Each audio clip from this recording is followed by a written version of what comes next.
Ok, agora introduzindo as aves. As aves são animais vertebrados, ou seja, possuem as vértebras, diferente de moluscos, anelídeos e outros. São bípedes, ou seja, possuem dois pés, um par de patas para locomoção, mas também possuem as asas para voar. São homeotérmicos, ou seja, não dependem da temperatura do ambiente e se preservam muito mais da temperatura. Possuem asas para voar, bico, com cada bico tendo uma especificidade para cada tipo de alimento, para cada tipo de ave. Ossos pneumáticos, que são ossos com cavidades porosas, para diminuir o peso da ave. Essa é uma adaptação que levou à evolução para deixar o seu voo possível, que será mais aprofundado no sistema esquelético. E tem simetria bilateral, ou seja, se dividido exatamente no meio, são exatamente simétricos.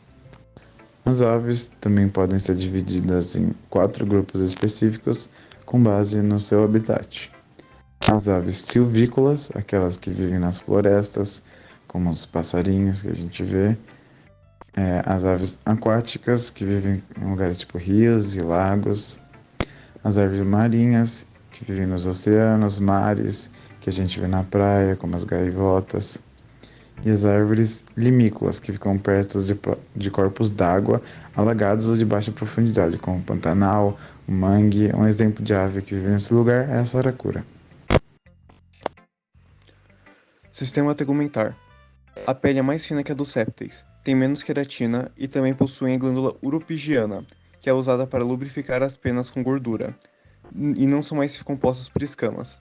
Anexado à pele agora se encontram penas, que cientistas teorizam ser uma adaptação das escamas dos répteis, devido à sua estrutura composta principalmente de queratina, assim como as escamas. Seus ossos agora são porosos, com sacos aéreos no lugar dos poros, para diminuir o peso do animal. Esses ossos são chamados de pneumáticos. Apresentam um osso denominado quilha, que é onde grande parte dos músculos que permitem o voo se encontram conectados. É bom notar que, mesmo que algumas aves não voem, todas ainda têm ossos pneumáticos e uma quilha, mesmo que essa segunda venha a ser menos desenvolvida. Bom, agora eu vou falar sobre o sistema respiratório. Ele acontece por pulmões rígidos que ficam na parte torácica da ave. A traqueia, ela se divide em brônquios que se ramificam dentro do pulmão em pequenos tubos chamados de parabrônquios ou parabronquíolos. Eles são irrigados por capilares sanguíneos que fazem a troca gasosa. Já na parte de baixo da traqueia, antes das ramificações, existe a siringe. Ela é uma bolsa que fica com as cordas vocais e ela é responsável pelo canto dos pássaros.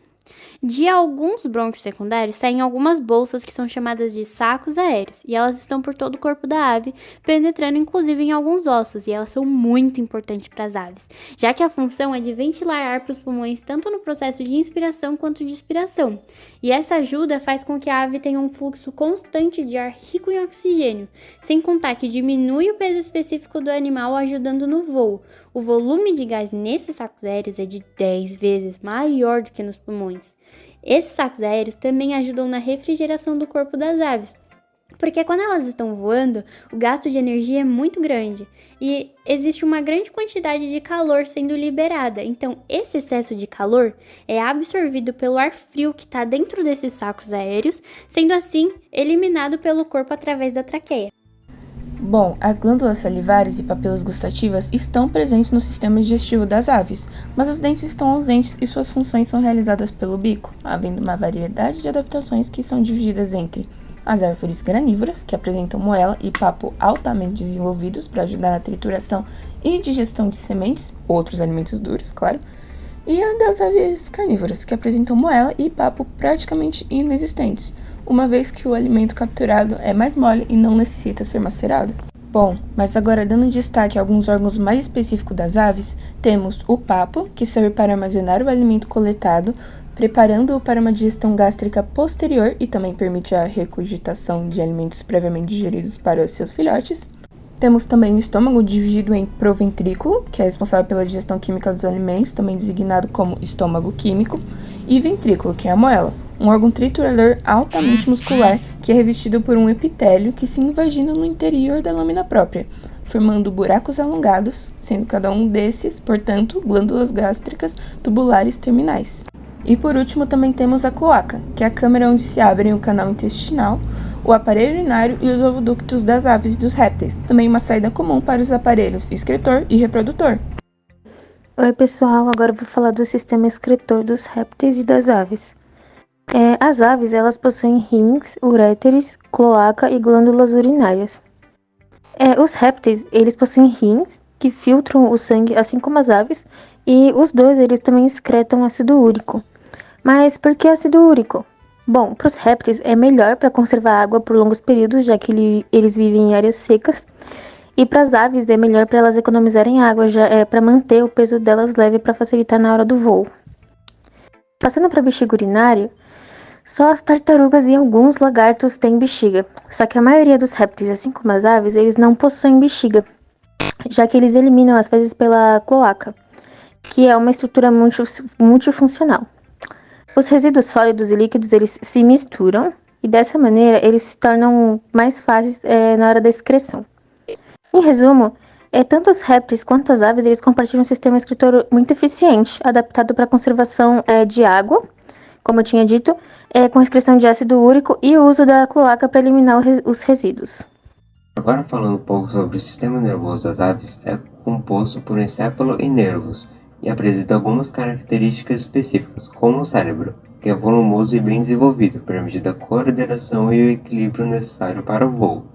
A visão, que possui cores e um amplo campo visual, onde aves marinhas conseguem ver dentro e fora d'água, e aves de rapina podem detectar presas através da sensibilidade à luz ultravioleta. A audição, onde as aves possuem uma audição bem desenvolvida. A siringe, que é uma estrutura localizada na traqueia que permite às aves produzir sons. A nictitante, que é uma membrana fina que protege os olhos durante o voo. E a orientação, onde algumas aves são capazes de orientar pelo campo magnético do planeta, o que é importante para a migração. Sistema circulatório. O sistema circulatório das aves é completo e de circulação dupla.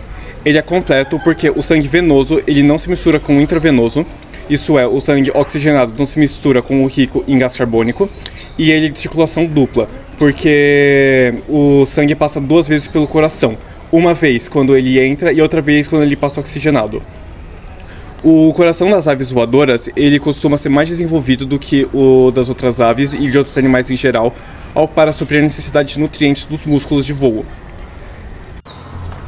As células sanguíneas dos pássaros têm núcleo, assim como a dos répteis, e o seu coração tem 4 cavidades, o átrio e o ventrículo esquerdo e direito. Os machos apresentam 2 testículos dos quais saem os canais deferentes e esses terminam na cloaca. As fêmeas possuem o oviduto e o ovário direito atrofiados. Essa é uma adaptação que as aves têm para o voo. Na época de reprodução, o ovário e o oviduto esquerdo aumentam de tamanho. O oviduto das fêmeas é dividido em infundíbulo, magno, istmo, útero e vagina. No istmo ocorre a formação da membrana da casca do ovo.